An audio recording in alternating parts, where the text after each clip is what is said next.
इस वक्त अगर आप न्यूज देखते हैं तो केवल और केवल एक चीज दिखाई देती है, ईरान और इजराइल का युद्ध। खैर कल से जो है वो कुछ रुका हुआ है, लेकिन उसके बावजूद भी कितना रुका है कितना नहीं रुका है ये तो अब मीडिया रिपोर्ट्स ही बता सकती हैं। हमारे देश के मीडिया का क्या हाल है वो तो आप जानते हैं अच्छी तरीके से। तो कुछ रिपोर्ट्स सच बता रही हैं, कुछ नहीं भी बता रही हैं, लेकिन जो इंटरनेशनल रिपोर्ट्स हैं उन पर भरोसा करना चाहिए। और कुछ जानकारी ठीक भी आ रही है कि देखते हैं कब तक ये युद्ध रुका रहता है। लेकिन अगर हम देखें तो नरसंहार जिसे हम बोल सकते हैं कि एक जीनोसाइड कर देना, भारी मात्रा में एक साथ लोगों की हत्या कर देना, तो कोई ये आज का काम नहीं है।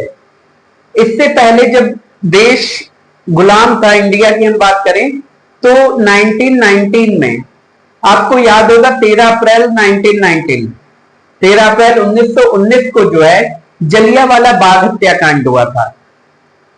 अमृतसर में जो है एक जलियांवाला बाग है जो कि कहते हैं कि वो चारों तरफ से उस वक्त बंद था, आज कहता है, खैर अभी तक मैं गया नहीं हूं, कोशिश करूंगा कभी वहां पर पहुंचूं। तो वो जो बाग है वो चारों तरफ से बंद है, बंद मतलब बस्ती है चारों तरफ और एक एग्जिट गेट है। तो वहां पर जो है 13 अप्रैल 1919 को क्या होता है कि बैसाखी का मेला लगा होता है। कुछ लोग जो हैं रॉलेट एक्ट का विरोध करने के लिए आए हुए थे। रॉलेट एक्ट क्या था? एक ऐसा एक्ट था जिसमें बिना दलील, बिना वकील, बिना अपील के जो है किसी भी व्यक्ति को गिरफ्तार कर लिया जाता और उसको जो है उस पर बिना मुकदमा चलाए 2 साल तक जो है कोर्ट में रखा जा सकता था। तो जब ऐसा कानून देश में आया तो इसका विरोध करने के लिए जो है बहुत सारे लोग जो हैं एक शांति आंदोलन हम कह सकते हैं, मतलब एक जगह पे इकट्ठे होते हैं शांतिपूर्वक, कोई वहां पे हथियार नहीं था उनके पास, बिल्कुल खाली हाथ थे, इवन लाठी डंडे भी नहीं थे, और उन पर जो है जनरल डायर ने गोलियां चलवा दी। ठीक है, तो उसमें बहुत से लोग तो इस बात से अनजान थे कि ये गोलियां क्यों चली, क्योंकि एक तो बैसाखी का मेला लगा था और एक सभा भी चल रही थी। तो कुछ लोग बैसाखी का मेला देखने आए थे, उस वक्त देश गुलाम था, तो वहां पे जब सभा चल रही थी, भीड़ लगी हुई थी, तो जो लोग मेला देखने आए थे वो भी वहां पे चले जाते और देखने लगते हैं कि क्या है। तो ये बात है 1919 की।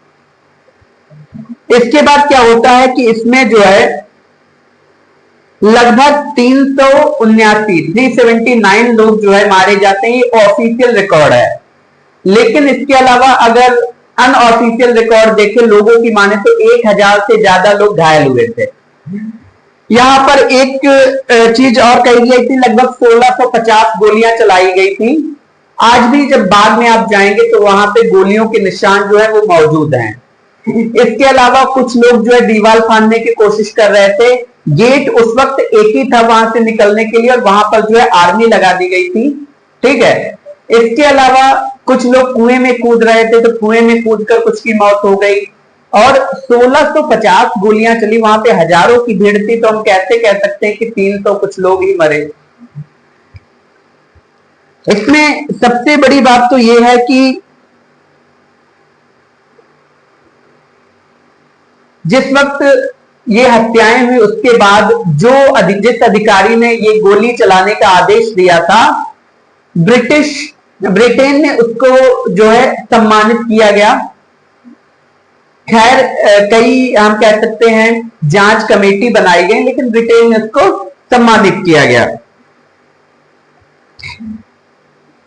इस कानून का जो विरोध कर रहे थे वो 2 राष्ट्रवादी नेता डॉक्टर सैफुद्दीन किचलू और सत्यपाल मलिक को गिरफ्तार कर लिया जाता है और इन्हीं की गिरफ्तारी के बाद जो है लोग सड़कों पर उतर आते हैं और जो है फिर वो जलियांवाले बाग में जाते हैं और वहां पे इकट्ठे होते हैं एक साथ। जब ये सारा घटनाक्रम हो गया तो इसके बाद जो रविंद्रनाथ टैगोर हैं उन्होंने सर का खिताब जो है वापस लौटा दिया और महात्मा गांधी जो थे उन्होंने असहयोग आंदोलन की शुरुआत की। जब महात्मा गांधी ने असहयोग आंदोलन की शुरुआत की तो असहयोग आंदोलन में था क्या, इसको इंग्लिश में नॉन कोऑपरेशन मूवमेंट बोलते हैं। और इसमें यह हुआ था कि अब जो है ब्रिटिश के द्वारा दी जाने वाली कोई भी चीज यूज नहीं की जाएगी। स्कूलों का बहिष्कार किया गया, वकीलों ने अपनी प्रैक्टिसेस छोड़ दी, इसके अलावा जो है स्टूडेंट्स ने अपनी पढ़ाई छोड़ दी। ब्रिटिशर्स के द्वारा जो चीजें तैयार की जाती थी, जो मार्केट में बेची जाती थी, उनको आग लगा दी गई। खादी का कहा गया कि जो है इसको प्रमोट किया जाएगा।